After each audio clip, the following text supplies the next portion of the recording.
amigas y amigos, nos encontramos en otro episodio de El Podcast Sin Nombre, un podcast de la prensa con mi persona Irma y también con mi compañera Dalia, hola.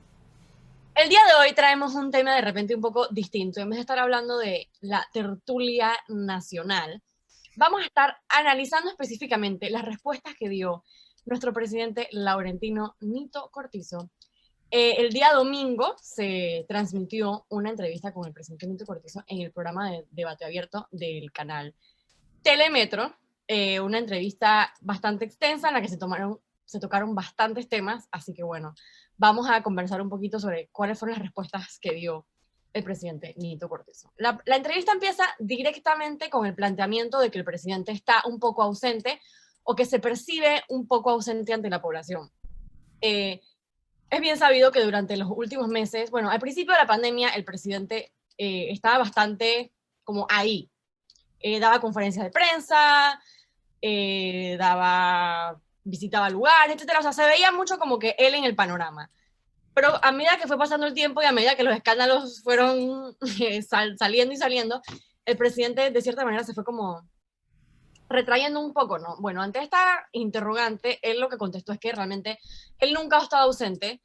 Dijo que nunca el país estuvo en piloto automático, que todos los días él había estado trabajando sin descanso. Hizo como que mucha énfasis en que probablemente pues no ha dormido durante toda la pandemia y no ha descansado bien durante toda la pandemia y que sí le ha tocado trabajar muchísimo. Y también comentó que la pandemia ha sido la prueba más extraordinaria que él ha tenido que pasar probablemente en toda su vida, y bueno, se entiende porque ser presidente de un país en medio de una pandemia de un país como Panamá, efectivamente es bastante difícil. Entonces él dice que lo que pasa es que él lo que tenía eran como momentos de mucha reflexión, mucha meditación, concentración, hizo mucho énfasis en lo de estar concentrado y no desenfocarse en las cosas que no importan. No sé si eso era como una pullita, tipo, ustedes me quieren para cosas de repente un poco banales cuando yo estoy enfocado en algo mucho más importante. No sé si quería referir a eso. Y de hecho sí pienso porque sí mencionó que el libro que estaba leyendo, Meditaciones de Marco Aurelio, que era uno de los libros que leía en sus tiempos de reflexión, etcétera, me parece a mí que en ese libro se menciona bastante eso como de tener mucha tolerancia frente a críticas o frente a adversarios o a personas que hablan sin saber, porque a la hora de la hora como que no es su culpa hablar sin saber, etcétera. No se puede leerse el libro si quieren saber más. Pero sí me parece que ese temita, como que esas mini pullitas de repente ustedes me quieren o ustedes critican por criticar y bueno, yo no puedo estar todo el tiempo como que respondiéndole cada cosita. Cada vez que alguien critica. Cada vez que alguien critica, exacto. Yo no siento que la crítica nunca haya sido que él no estaba trabajando como tal. De hecho, yo creo que todos estamos bastante conscientes que probablemente él está trabajando bastante, sino simple y sencillamente ese acercamiento con la población, con los gobernados, que somos nosotros, que debería haber más comunicación y debería haber una relación más. Yo creo que es eso. O sea, yo no creo que en la opinión de la gente es que el país está quién. Sí hay un poquito como que quién gobierna, pero la razón de eso es. La pregunta más bien es quién toma la última decisión, no tanto si Nito trabaja o no trabaja, sino Creo como que la razón de ser de eso es porque en momentos clave en el último año hemos quedado como, ajá, pero ¿y entonces? O sea, como que, pero, ¿y cómo que esto está pasando y dónde está? Entonces creo que más que un tema de que él no esté trabajando, es un tema de que no se está comunicando que en la toma de decisiones de la manera en la que se está haciendo, no se está llevando a cabo. Entonces, me parece que a nosotros como ciudadanos. ajá. Entonces yo entiendo esto de, obviamente, Nito Cortizo no puede estar metido en Twitter y viendo todos los, o sea, cada problemita que pasa, salir a... Porque me pasa a mí que yo me meto a Twitter y ahí quedé metida todo el día. Nadie puede y definitivamente yo no quisiera que él gastara su tiempo contestando cada mini crítica que le hacen o cada cosa que sale o cada post, porque no.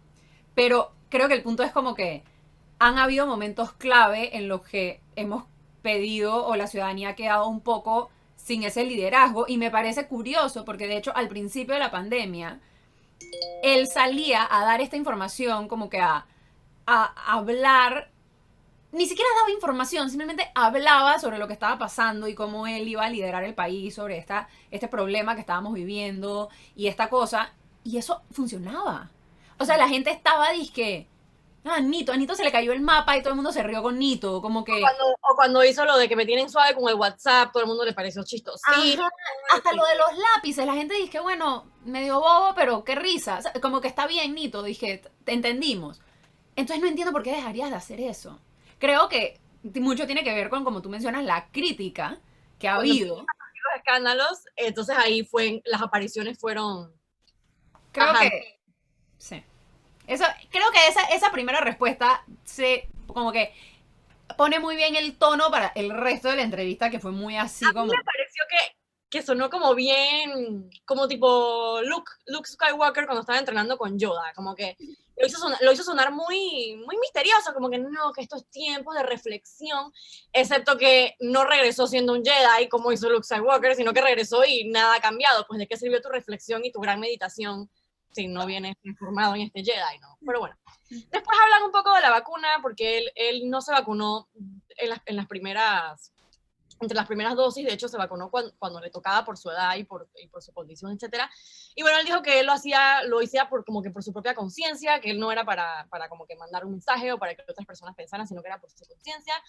Personalmente no creo que hubiera habido ningún problema con que se vacunara entre los primeros. Antes. Pues tiene un cargo súper importante, está en edad de riesgo y creo que lo hubiéramos entendido. Pero bueno, él prefirió simple y sencillamente vacunarse cuando le tocaba y se le respeta. Sobre los ventiladores, ahora que estamos hablando de los escándalos, se tocó el tema de los ventiladores. Y bueno, lo que él respondió, ok, a todo esto, durante toda la entrevista, Nito es muy bueno, de cierta manera, minimizando los problemas de su administración o prácticamente actuando como si no hubieran existido, como si todo fuera color de rosas, como si no hubieran personas con malas intenciones, como presentándose como esa personalidad que él tiene de bonachón que de hecho probablemente le hizo ganar la elección. La diferencia es que ahora de repente ya el cuento uno no se lo traga porque ya hemos visto y ya se ha evidenciado de que han habido malos nombramientos, han habido compras muy cuestionables, hay bastante evidencia de que no todo es color de rosas. No obstante, Nito en la entrevista habló como si todo hubiera estado, como si todo estuviera perfecto y su administración simplemente Como si tomó, fuera abril de 2020. ajá, literal, como si él estuviera apenas empezando su administración o en campaña. Entonces él dijo que, bueno, que los ventiladores, hubo un informe de una auditoría externa que hizo unos auditores reconocidos en Panamá. No dijo quiénes son y tampoco dijo si se puede ver la auditoría, si está pública, que no lo está porque la busqué. Y dijo que, bueno, que se cumplieron todos los procedimientos, que no hubo orden de compra, que no hubo anticipo, que no hubo refrendo, que no hubo pago. O sea, lo que más o menos él trató de hacer entender era que como no se mandó a comprar nunca ese ventilador, realmente nunca pasó nada, pero no habló como de la intención que existía antes de que se parara ese proceso y de repente se paró más bien porque se dio a conocer el escándalo, que se lo dicen y él como que no, bueno, es que realmente lo que había era más bien una carta de intención. No era una carta de intención, era una carta de compromiso de pago y era bien específica, o sea, era el gobierno de Panamá se compromete a pagar no sé qué cuánto por estos ventiladores a la empresa tal, no era tanto como que, él dijo que es que nada más estaban pidiendo información porque necesitaban más ventiladores, pero no era una pedida de información, o sea, no era una cotización como tal, era una carta de compromiso de pago. Entonces, sí me parece que minimizó mucho ese tema y de cierta manera esa excusa de se hizo una auditoría es muy conveniente porque la auditoría a la hora quién la lee, nada más tú. Yo simplemente tengo que hacerte caso a tu palabra, que tú me dices a mí que la auditoría dice que todo estuvo súper tranquilo y súper chill. Sobre el vicepresidente, que es una figura muy poco popular, probablemente la menos popular del gobierno de Nito Cortizo, y aquí esta es una parte que prepárense para lo que responde Nito Cortizo cuando le preguntan como que por qué esta aversión que siente la población hacia Gaby Carrizo. Bueno, él dijo que Gaby lo defendió hombre leal, honesto, no sé qué. No esperaba menos porque honestamente él siempre ha tenido a Gaby como... Y para eso o sea, lo escogió porque claramente confía en él. Exacto. Entonces dijo que de repente la razón, insinuó que la razón por la que las personas no les caía bien, porque a ciertos sectores, porque él lo hace ver como que son personas específicas las que no le cae bien Gaby está cool, es porque en el futuro podría ser un fuerte rival político. Nito, ¿qué? Lo mismo pensó Juan Carlos Varela de Mario Chelecu, lo mismo pensó Ricardo Martinelli de Mimito Arias. ¿Y cómo le fue? O sea, de verdad que se meten en este sueño de opio de que el manzanillo que tienen como mano derecha de verdad tiene un chance, de verdad tiene un futuro político. Yo creo... No lo tienen, o sea, no ganan una elección, pero es que ni para diputado. Es que por más que esa sea, de nuevo, es minimizar. O sea, es volver y minimizar, es que no, la ciudadanía no puede estar tomando, actuando en base a información o no puede estar actuando en base a lo que lee. No, de seguro la ciudadanía lo que tiene es envidia. Porque básicamente es, dije, miedo. Básicamente fue eso, que fue como que les tienen miedo. ¿Quién le tiene miedo como un rival político a Gaby Corrizo si se Y, no? y si me dijeras, Irma, y si me dijeras que todas estas críticas nacen de la oposición, ¿qué oposición? ¿Qué oposición en el país está? Dije, no, es que hay que tumbar a la figura política de Gaby Carrizo. No la veo. Yo tampoco la veo y eso me pareció grave, o sea, me pareció como una gran desconexión con la realidad que tú de verdad piensas que tu mano derecha, que es Gaby Carrizo, va a tener un futuro en la política. Y bueno, ya lo hemos visto, como mencioné, con expresidentes anteriores y nuevamente este presidente también se va a chocar con la realidad de que no, su Manzanillo no es realmente una persona querida en la población, ni en sectores organizados ni en sectores no organizados, simplemente la población en general nunca le simpatizó la imagen de Gaby Carrizo y yo pienso que es desde el momento en el que salió que era uno de los principales donantes de campaña. Ya ahí fue como que nunca se logró como que emprender vuelo de ahí y bueno, no sé, Nito vivirá en la Lalandia que de verdad piensa que esa es la razón por la que, porque sonaba muy convencido cuando lo dijo, o sea, yo no creo que él Eso estaba... eso es lo que a mí me llama la atención de todo. ¿no? Como que cuál es la desconexión con la realidad, en qué país de fantasía estás viviendo tú.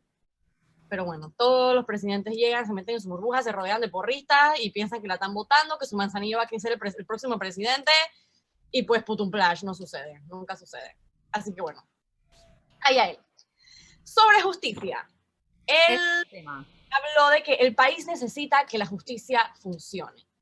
Yo sí creo que él tiene un interés particular en que la justicia funcione, porque sus nombramientos del órgano judicial y de justicia en general sí fueron, o sea, sí siguieron un procedimiento objetivo, por decir así, no fueron nombramientos de a dedo como vimos en el órgano ejecutivo, sino que se siguió el procedimiento que él mismo prometió que iba a seguir en campaña. O sea que lo de justicia yo sí se lo puedo comprar, por decir así. Sí, y también, bueno, también hay que acordarnos que si bien él ya nombró magistrados, le toca nombrar más. O sea, mucha de la corte, Dijo, mucha de él dijo que en abril le tocaban nombrar 2 personas más y que todavía le faltaba entonces nombrar a un sexto, pero que él siempre lo iba a hacer siguiendo el proceso, que ya dijo que iba a seguir, que él no va a llamar el teléfono para poner a una persona que él conoce, que él puede asegurar que él nunca habló con las magistradas que él nombró antes, etcétera. O sea, como que sí trato de dejar bien claro el tema de justicia y me parece que sí. Hubo una parte en esa pregunta como que sobre el tema de la justicia, ¿no? De que cómo, porque él mencionó de que él no quisiera que los casos importantes o los casos de, no sé si usó la palabra alto perfil, pero a eso se refería, que duerman el sueño eterno. Entonces sí fue como muy, pero de nuevo, bastante ambiguo. Y con todo esto del caso CENIAF y demás, hemos visto que él se está tomando muy a pecho que lo de separación, o sea, de que el Ejecutivo no tiene por qué emitir opinión alguna, ni siquiera que preguntar como un ciudadano más de por qué estos casos no avanzan. Entonces fue como bien ambiguo cuando mencionó, es importante que los casos que tienen, por ejemplo, vista fiscal, salgan a la luz pública. Cuando estamos hablando del caso de Brecht, primero que todo el mundo está esperando la vista fiscal del caso de Brecht, que el proceso concluyó el 15 de octubre del año pasado. O sea, van para 5 meses de que la vista fiscal está lista. ¿La podemos ver? ¿Qué está pasando? ¿Cuántos nombres son? Son más de 100 personas las que están involucradas en el caso de 3 administraciones. Entonces es como que... Ajá. Hace ese tipo de llamados, ¿no? Que esas que tienen, por ejemplo, vista fiscal, como que es muy ambiguo. Y por un lado... Tratando de ser ambiguo, pero al mismo tiempo obvio, ¿no? Porque es obvio que se está tratando... Una parte de mí lo agradece, ¿ok? Yo creo que yo prefiero a un lito ambiguo, a un presidente que salga y diga, es que tal caso, sácalo, tal caso, no sé qué, o sea. Pero curiosamente, o sea, él dice ese tipo de cosas, como que yo no me meto en eso, yo no me meto en eso, pero cuando estaba hablando del ex procurador Ulloa, sí dijo que él se reunió con él y dijo, yo no lo presioné, pero sí hablamos de casos que simple y sencillamente como que no pueden demorarse mucho. Entonces como que no me meto, pero sí digo como que el caso no se puede demorar, que de cierta manera es un poco de intromisión. Bueno, él dijo que él se reunió con el procurador, ahora que salta el procurador. Que él habló con el procurador y que el procurador a él como que no le mencionó ninguna presión así política o de carácter económico ni nada por el estilo, sino más bien como de medios de comunicación y que si las críticas y que va, y que hay que rendir muchas cuentas y que es muy difícil, etcétera, etcétera, etcétera. Que bueno, no sé, ya eso, ya hemos hablado del procurador, y bueno, sí habló de que él no le pidió la renuncia. Y de ahí entonces saltamos a quien sí se le renunció, que fue la ex ministra de Salud, Rosario Torres. Él repitió lo mismo que ya había dicho antes, y es que la veía muy desgastada, que es que ella cuidaba a su madre enferma, y que bueno, que hay, que un desgaste increíble porque es muy intensa y no sé qué. Me sonó un poquito machistorro, así como que, ay, la pobre mujer desgastada, me sonó muy así. Sí. Y dijo, pero sí dijo como que yo la aprecio mucho, ella me ayuda, es una gran profesional. Ahora, sí, es una gran profesional, la aprecias un montón, pero se enteró de que salía del cargo 10 minutos antes de que saliera en Televisión Nacional. Entonces, si ese es el trato que se le da a los grandes profesionales y a personas que aprecias. gobierno, imagínate a los que no, ¿no? Imagínate al que no aprecias, sí, exacto. No habló de los otros renunciados, por ejemplo, la reciente renuncia, la renunciada de la exdirectora del CENIAF, Silvera, que ella comentó que la obligaron a firmar un documento que no había redactado ella para renunciar, etcétera. Eso, de vuelta, esos son ese tipo de cosas que pasaron como que completamente agachadas en las entrevistas, y todo simplemente fue como rosadito y con escarcha. No habló de cosas un poco Y como con el más. tema de las protestas, estuvo interesante también. El tema de las protestas, bueno, él dijo que con las protestas él siempre mandaba a que atendieran a la gente. ¿En qué país estás viviendo, Nito? O sea, aquí todos vimos el video de un agente policial cayéndole a puñetes a una activista mientras estaba siendo sujetada por otro policía. Hemos visto cómo detienen a periodistas que están en la mitad de sus labores. Hemos visto cómo le han reprimido protestas que eran por cosas tan sencillas como bolsas de comida. Entonces, que tú vengas a pintar esta realidad de que tu gobierno es súper pacífico, democrático y respeta el derecho a la protesta, es completamente falso. Y de hecho, hace unos días, el Servicio de Migración, la Autoridad de Migración, emitió un comunicado en el que decía que los extranjeros no podían protestar, que eso viola el derecho a la protesta y viola la Constitución, que dice que todos los extranjeros, aunque sin importar de cuál es su condición en Panamá, están protegidos por la Constitución. Quiero hacer un paréntesis sobre ese comunicado. El Servicio de Migración sacó un comunicado porque se dio una protesta de que son extranjeros, como que ahorita mismo hay un proyecto de reforma a la ley de migración sobre si las personas que sus hijos nacen en Panamá, a raíz de eso, como que pueden optar por su residencia, etc. Y como que hubo una manifestación pacífica, no hubo represión, o sea, como que no hubo un enfrentamiento entre los manifestantes y la policía ni nada. Y de la nada el servicio migratorio, o sea, saca un comunicado donde dicen que recuerden que en la Constitución dice que el Servicio Nacional de Migración tiene la potestad de básicamente de deportar a un extranjero que está en el país si incurren en delitos como alterar el orden público. Y es que sube un par de artículos más en la Constitución donde dice que todo extranjero en el país se vela por esa Constitución y por ende tiene todo el derecho a salir a protestar.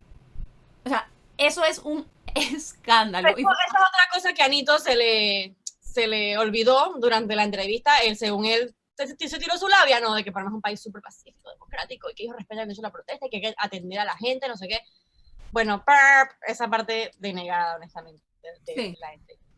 Habló también del hospital modular, dijo que no había sobrecostos, de vuelta dijo que había una auditoría de Contraloría, y él dice que si algo salió más caro fue porque, como se estaba en mitad de la pandemia, los costos estaban más elevados. Sobre si hay un plan económico, bueno, empezó a tirar un pocotón de proyectos, de que vienen empresas multinacionales de manufactura, viene un convenio con Google para un cable submarino de fibra óptica, como que tiene un pocotón ahí de proyectitos, que no sé si para él eso es un plan económico, supongo que sí, porque vino después de esa pregunta, luego de las listas grises que... Mencionó de que varios proyectos de infraestructura llave en mano que se van a avanzar, que esos son como los proyectos en los que ya hemos visto cómo estos proyectos de llave en mano vienen usualmente, tristemente es la historia de Panamá, arrastran problemas en el tema de contrataciones, cuestionamientos, demás. Entonces, digo, sí, hay que poner algo, o sea, tienes que mover la economía de cierta manera, y sabemos que en Panamá algo mueve la economía, son los grandes proyectos de infraestructura pública, pero ahí están, ¿no? Tu relación con las enfermeras me pareció bastante curiosa, porque él sí habla como que, wow, les tengo mucho respeto, no sé qué, pero de repente dice, pero son bravas, a veces me escriben al WhatsApp y tengo que decirles, cálmate, cálmense, no sé qué. Y de hecho, le preguntaron sobre los pagos atrasados y sobre el enredo que hubo en el hotel el día la vacunación masiva, y él dijo que lo del hotel es normal dentro de la complejidad de organizar 39 circuitos, es normal. Y no respondió por los pagos atrasados. O sea, su tónica en la entrevista era bastante como que voy a ignorar cualquier cosa que sea como negativa, no voy a mencionar nada negativo, todo va a ser rosado. Y había momentos en la entrevista donde él como que contestaba una pregunta y entonces el periodista como que le quería hacer otra pregunta y él seguía, dizque, bueno, y además, tú como que hablaba por encima. Como que él estaba muy enfocado en los mensajes que él quería transmitir. Y para mí los mensajes eran, uno, no me van a desenfocar y no voy a estar respondiendo críticas bobas, no lo dijo así, obviamente, este es mi parafraseo. Segundo, yo trabajo un montón, no he dormido como por un año, así que dejen de molestarme. Tercero, no sé qué hablan de corrupción porque aquí no ha pasado nada. Eso para mí fue como los mensajes de la entrevista. Y bueno, Listas Grises dice que se siente optimista sobre la seguridad. Dijo otra cosa que yo considero una minimización. Él dijo que, bueno, el nuevo director está comenzando y que están corrigiendo todo ese enredo jerárquico que hay en la policía, de que hay más personas al mando que personas que mandar. Y sí habló de la alza en homicidios que ha habido en Panamá desde el comienzo de su administración. Y bueno, él dice que realmente lo que pasa es que el último año se ha incautado muchísima droga y que eso entonces lleva a que haya muchos homicidios, pero como que la mayoría de los homicidios están relacionados al narcotráfico y de cierta manera entonces como están relacionados al narcotráfico deben importar menos o son menos relevantes, y realmente no lo son igual de relevantes que cualquier otro homicidio porque uno, pone en peligro a personas inocentes que no tienen nada que ver con el narcotráfico o la burbuja del narcotráfico, y segundo que al final del día al igual son personas, al igual son homicidios y es el trabajo pues, del Ministerio de Seguridad prevenir que sucedan ese tipo de cosas, por más que estén relacionadas al narcotráfico, etcétera, pues no debería suceder. Y eso del narcotráfico ya yo lo he mencionado antes, o sea, esto de darse golpes de pecho por la cantidad de droga que has incautado, para mí nada más quiere decir que hay más droga. Sí, esa guerra contra o sea, como que a mí esa estadística no me dice mucho, o sea, es eso, ¿no? Estamos teniendo más, o sea, como que un mayor porcentaje de los homicidios se dan por narcotráfico, es porque el narcotráfico está agarrando más fuerza, no porque, porque los otros bajaron. Si tu número total subió, no es porque los otros bajaron. Entonces, no sé, de nuevo, es como... Bueno, eso fue como el resumen más o menos de la entrevista que tuvo el presidente con el periodista Hugo Famanía. No hubo mucha novedad, excepto de repente como por los detalles de su reunión con el ex procurador Ulloa y de repente con los planes que vienen económicos a futuro, pero más allá de eso fueron respuestas bastante, pienso yo, superficiales, que minimizaban mucho los problemas de corrupción. Sí siento que eres bueno poniendo como esa cara de bonachón, esa cara como de inocente, y muchas veces uno como que cae en creerle, ¿no? Como que sí, todo está perfecto, pero como que de una vez te acuerdas de otras cosas y es como que, y los contratos del Ministerio de Cultura, no se tocó eso, las renunciadas, no se tocó eso, la represión en las protestas, no se tocó eso, entonces es como que, ok, sí, tienes una carita bonita, hablas muy bonito y todo, y inspiras algo de confianza, todo lo que tú quieras, pero ya a más de un año y medio de tu administración, ya han pasado bastantes cosas como que para que ya no nos podamos crear simple y sencillamente que todo es bonito, no hay ninguna persona con una mala intención en el servicio público, nadie se intentó curar con las vacunas, todo el mundo en tu partido está súper cocher, como que no, pues sabemos que no es así. Entonces pienso que es importante de repente dar también a entender eso, ¿no? Como que reconocer de vez en cuando que han habido malos manejos y que se ha subsanado de cierta manera, porque vamos a decir, se ha votado a la persona, o se ha encontrado esto, o se ha encontrado aquello, como que no se habló de nada de eso. Pero bueno, eso fue todo por hoy, como dice Irma, un pequeño resumen de las respuestas del presidente. Dentro de todo, a mí en lo personal, me parece positivo que la dé, o sea, que dé entrevistas. Es positivo es positivo que dé la cara hasta cierto punto y bueno, seguir cuestionando y nada, ni modo. Y bueno, eso fue todo por hoy en el episodio del podcast Sin Nombre, un podcast de la prensa. Nuestros twitters van a estar aquí abajo. El mío es @Dalia _Pichel. El mío es @no soy Irma. Y bueno, nos vemos la otra semana en otro episodio del podcast Sin Nombre. Chao.